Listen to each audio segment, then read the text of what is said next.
Assalamualaikum warahmatullahi wabarakatuh. Halo semuanya, jumpa lagi dengan saya. Oke, kali ini kita akan membahas beberapa video terkait dengan soal kuis yang semoga bisa menambah pengetahuan dan pemahaman teman-teman untuk dalam materi kesetimbangan kimia. Baik, nah berikut adalah soal yang pertama. Kalau kita perhatikan di soalnya itu kan ada 5 mol PCl5 yang dimasukkan ke dalam wadah 7 liter. Jadi PCl5 sebanyak 5 mol ini dimasukkan ke dalam 7 liter, ya kan, yang dipanaskan suhunya 250. Ternyata sebesar 70% PCl5 itu terurai menjadi PCl3 dan Cl2. Artinya nggak 100% yang terurai. Nah, jadi sebetulnya yang terurai itu kan berarti 70% dari 5 mol, yaitu 3,5. Itulah yang disebut dengan bereaksi. Ya. Kak, kenapa yang di sini negatif? Lah ini kan reaksi pembentukan. Ya. Sehingga yang di sini si reaktan akan berkurang dan produknya akan bertambah. Berapakah pengurangan dan pertambahannya disesuaikan dengan koefisien yang ada di depan senyawa-senyawa ini. Nah, setelah direaksikan, yang mula-mulanya akan dikurangkan dengan yang bereaksi menjadi 1,5 mol. Sama yang PCl3 juga karena nggak ada mula-mula jadi langsung ya ditambah. Nah, akhirnya nanti ketemu yang namanya konsentrasi molar. Nah, molar ini didapatkan dari mana? Dari 1,5 atau mol dibagi dengan volumenya. 1,5 dibagi dengan 7.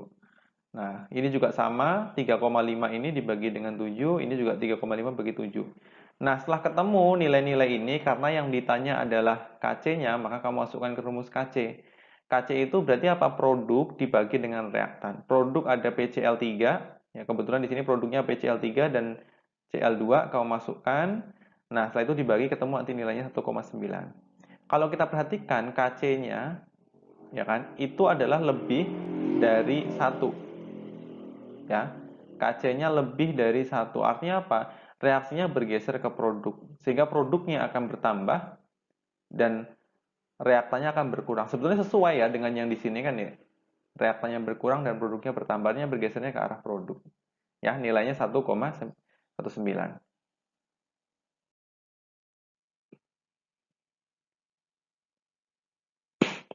Oke, berikutnya soal yang nomor 2. Anggap kesetimbangan gas-gas berikut itu beserta tetapan kesetimbangannya pada suhu 298, ada SO2 ya tambah setengah O2 menjadi SO3 dalam fase gas. Ini ada K1 dan ini ada K2, artinya kita diminta untuk mencari hubungan antara K1 dengan K2. Kalau kemarin masih ingat bahwa hubungan antara KC itu kan bisa dikalikan dengan suatu koefisien yang dia akan menjadi pangkat, kemudian bisa dibalik. Kalau reaksinya dibalik, maka apa? Yang posisinya di atas akan jadi di bawah. Kenapa? Ini berkaitan dengan letak antara produk dengan reaktan. Kalau kita perhatikan di sini, ini ada SO2, ya kan? Ditambah dengan O2, setengah O2 menjadi SO3. Sementara yang di sini apa? SO3 artinya dibalik kan? Awalnya adalah reaksi pembentukan, ini menjadi reaksi penguraian. Nah, kalau kita mau mencari hubungannya, maka harus diubah salah satunya kemana? Ya kan? Seandainya yang ini mau kita ubah, yang ini penguraian, ini kan namanya penguraian. Ini namanya pembentukan. Nah, kalau misalkan kita mau mengubah yang penguraian menjadi pembentukan, ya bisa saja. Ini kita rubah jadi pembentukan. Caranya apa? Ya ini dibalik. Ya kan, ini dibalik. Sehingga apa? Kalau ini dibalik, maka yang ini juga akan terbalik nih.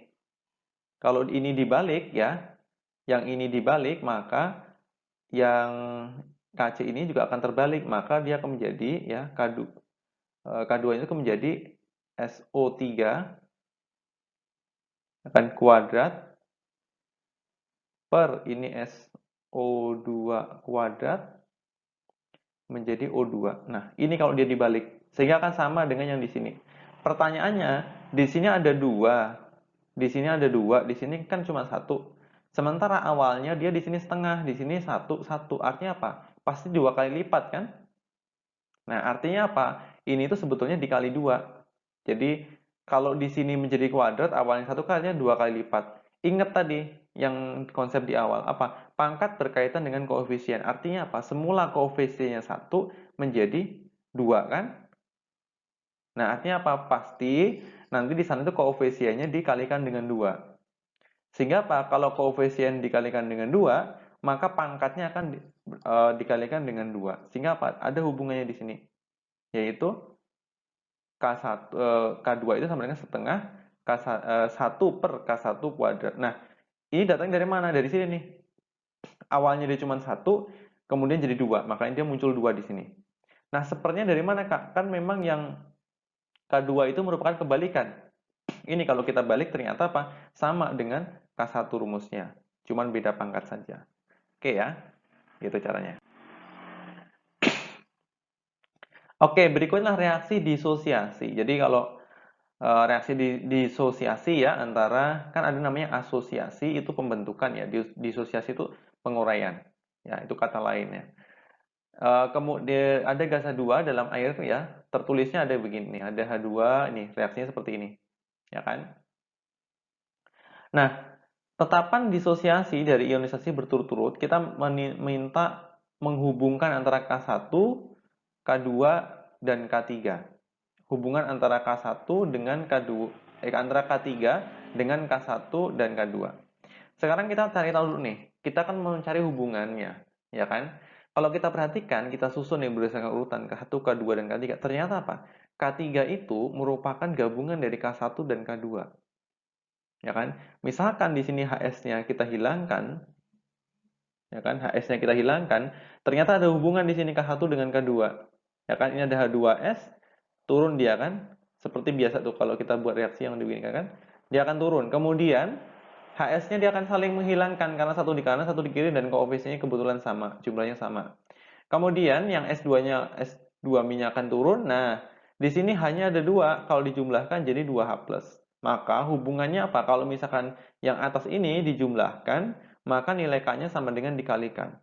Ya, beda kalau pada entalpi. Kalau entalpi itu dia cenderung dijumlahkan ya, tapi kalau di sini dia harus dikalikan.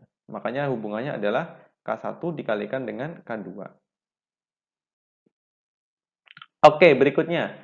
Nah, ini kan sebanyak 0,041 mol gas NO dan 1,60 gram, ini gram ya, ini gram gas bromin ya dengan AR massa atom relatif BR-nya 80 ditempatkan dalam wadah tertutup ya, volume 1 liter. Reaksi terjadi dan membentuk kesetimbangan. Nah, di sini ada kesetimbangan pada suhu 25 derajat Celcius. Dalam keadaan setimbangan NOBR itu bereaksinya 0,4 atm. Tentukan nilai Kp. Ya. Nah, kita artinya apa? Kita kan kalau sebelum menentukan yang bereaksi kita tahu dulu berapa sih mula-mulanya kan gitu. Nah, karena di sini adalah Kp, maka kita harus menentukan dulu berapa sih sebetulnya mol NO mula-mulanya. Kalau kita masih ingat, dulu rumusnya adalah PV, ya kan, kalau masih ingat PV sama dengan nRT kan gitu ya. Ini di fisika juga dipelajari nih. Nah, PV sama dengan nRT. Sehingga apa? Di sini kita ditanya adalah P, ya kan? Kan sekarang yang ditanya adalah P-nya kan? Sehingga kalau P-nya ditanya, ya P berarti apa? nRT dibagi sama V. Ya kan? Dibagi sama V. Makanya ini dibagi sama V. Volumenya 1 liter. Nah, artinya apa? 0,04, ya kan? 0,041 mol dikalikan dengan R-nya. Ingat ya, R-nya selalu pakai 0,082. Kenapa, Kak? Tengok nih satuannya. ATM. Ya kan? Satuannya adalah ATM. Kalau pakai yang satu lagi, 8,314 itu dia cenderungnya kemana? Ke energi. Ya. Jadi sangat jauh dari sini. Maka pakainya yang 0,082. Setelah kamu kalikan semuanya, ingat ini Celcius harus dalam bentuk Kelvin. Supaya apa sih Kak di dalam bentuk Kelvin? Supaya menghabiskan yang di sini. Gitu kalau nggak Kak. Nanti kan liter ini akan habis nih sama liter. Kelvin akan habis dengan Kelvin. Ya kan? Nah, sisalah nanti ATM, ATM per mol gitu ya. Sama, nanti ini juga dihitung pakai rumusnya sama, tapi di sini bedanya kalau di sini kan sudah diketahui nih 0,041 mol. Yang di sini itu diketahui adalah bentuk gramnya 1,6 gram. maka ini harus kita konversi ke dalam bentuk molnya. Ya, ke dalam bentuk mol. Sehingga apa? Ini nanti dikalikan dengan MR-nya. Ya, dikalikan dengan MR-nya. Ya, setelah dikalikan dengan MR-nya kan, nah nanti ketemu 0,24 ATM. Ya, 0,24 ATM nanti kamu kalikan. Setelah itu kamu masukin di sini ada awal 1,00 ATM ya. Kemudian ini juga BR. Nah, setelah itu bereaksi ya kan? Yang reaksi ini kan disebutkan di sini tadi 0,4 ATM. NOBR yang bereaksi adalah 0,4 ATM. Di sini 0,4. Nah, kenapa di sini plus? Karena di sini reaksinya bergesernya ke kanan ke arah produk karena dia ini merupakan reaksi pembentukan. Nah, ini berarti disesuaikan karena di sini ada 2, makanya di sini 0,40. Kalau di sini ada 1, berarti 0,20 kan setengahnya. Ini juga setelah kamu hitung nanti dapat kesetimbangannya begini ya. Nah, ingat Kp itu kan berarti konstanta kesetimbangan dalam bentuk gas. Artinya apa? Masukkan ini yang NOBR-nya ini kan kebetulan fasenya nggak semua, maka bisa digunakan. Maka masukkan yang NOBR2 ya dibagi sama PNO dikalikan dengan PBR2. Masukkan 0,4 ya kan, kamu bagi dengan ini 0,4 ya, ini 0,4 kuadrat ya ini, sorry 0,4 ini harusnya kuadrat nih. Ya ini 0,4 kuadrat ya. Oke, kakak coret saja. Ini salah ya. Salah nulis, ini harusnya 0,4. Ini kan dikuadratkan dibagi sama 0,6 kuadrat dikalikan 0,4. Setelah dikalikan nanti ketemu jawabannya 11,11. Oke, gitu ya. Oke, gitu ya. Nah, kemudian setelah itu, setelah ini ketemu nanti kita hitung, maka kan tadi KP sama yang KC kan. Nah, yang ini adalah 4 ya. Jadi 4 sama dengan nanti Y-nya, yang ini Y, ya kan. 4 ini dari mana Kak? Ini kan dari sini. Tetapan kesetimbangannya adalah 4, gitu kan. Nah, ini sudah diketahui. Nah, kita diminta menentukan berapa sebetulnya mol dari masing-masing CO2 dan H2. Dapat 4 sama dengan Y-nya kan yang dicari nih. Di sini kan 1 kali 1, 1 ya. Sehingga Y-nya nanti Y kuadrat, ya 4 sama dengan Y kuadrat. Artinya Y-nya nanti akar 4 ya. Y-nya itu adalah akar 4. Nah, karena Y-nya itu akar 4, berarti sama dengan 2 kan? Maka yang di sininya 2, yang di sini juga 2. Makanya masing-masing CO2 dan H2 adalah 2 mol. Oke, gitu ya. Kurang lebih begitu caranya. Jadi harus dilihat dari soalnya semuanya ya, harus dilihat dari soalnya.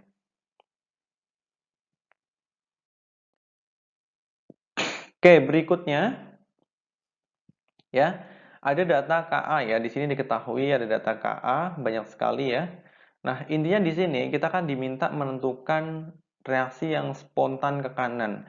Artinya kalau spontan itu kan langsung ya, ke kanan, ke arah produk. Artinya kalau ke arah produk itu nilai K-nya harusnya paling besar. Ya. Karena apa? Kalau kita ingat K itu kan kalau kita ingat-ingat kembali ya, yang namanya K itu kan nanti pasti produk dibagi reaktan kan? Kalau produknya pengen besar, pasti reaktannya juga besar. Ya kan, produknya pengen besar nih. Berarti si kalau K-nya pengen besar berarti produknya harus besar, gitu kan? Artinya apa? Di sini kalau kita hitung-hitung nanti kita akan eliminasikan nih K-nya. Ya kan? K-nya kan kita eliminasikan. Maksudnya adalah kita cari hubungannya kan antara ini yang A ini apakah dia menjadi yang paling besar. Nah, caranya menghitungnya seperti ini. Kita cari kan. Ini ada HNO2 ya dengan NO2 min, kemudian yang di bawahnya ada CH3COO min ditambah ya menjadi CH3COH.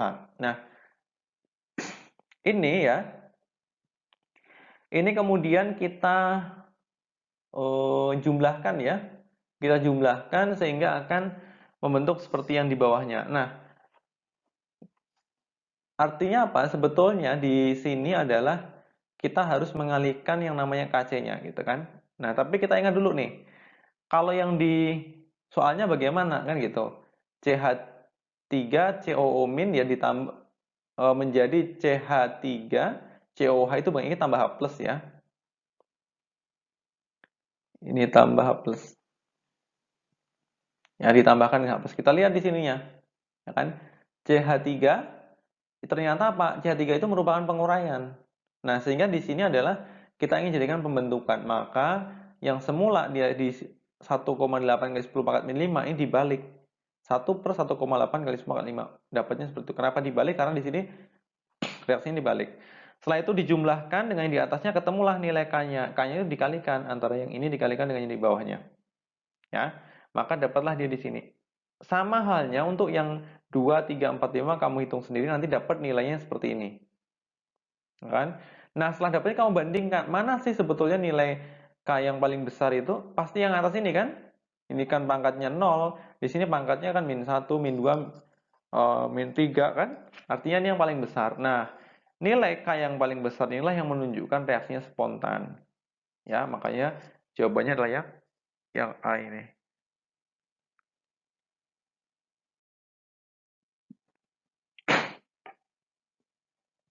Oke, untuk soal berikut ini, kan kita diminta ada keseimbangan A tambah B menjadi C tambah D. Ketika 1 mol masing-masing reaktan dicampur nih. Terbentuk 0,6 mol setiap produk. Ya, produknya bentuk 0,6 mol. Bila tetapan keseimbangannya berapakah ketetapan kesetimbangan reaksi tersebut jika volume wadah tertutupnya adalah 1 liter. Nah, kita diminta menentukan ketetapan kesetimbangan. Awalnya 1 mol yang bereaksi adalah 0,6. Ya, berarti tinggal dikurangkan, ini dapatlah 0,4 mol, 0,4 mol. Ya kan? Nah, kemudian kita menentukan Kc-nya. Ya kan, Kc. Kebetulan di sini volumenya 1 liter. Kalau volumenya 1 liter, ya kan? Ya berarti langsung aja ini pasti 0,1 dan 0,4 dibagi 1 kan 0,4. Sehingga apa? Angka-angka ini langsung dimasukkan, dapatlah nanti Kc-nya 2,25. Gitu ya, semoga dipahami. Oke, kira-kira cukup ya sampai di sini. Nantikan lagi video pembahasan untuk soal yang latihan yang Kak kirim di grup ya. Nanti akan Kakak berikan pembahasannya. Semoga bermanfaat. Assalamualaikum warahmatullahi wabarakatuh.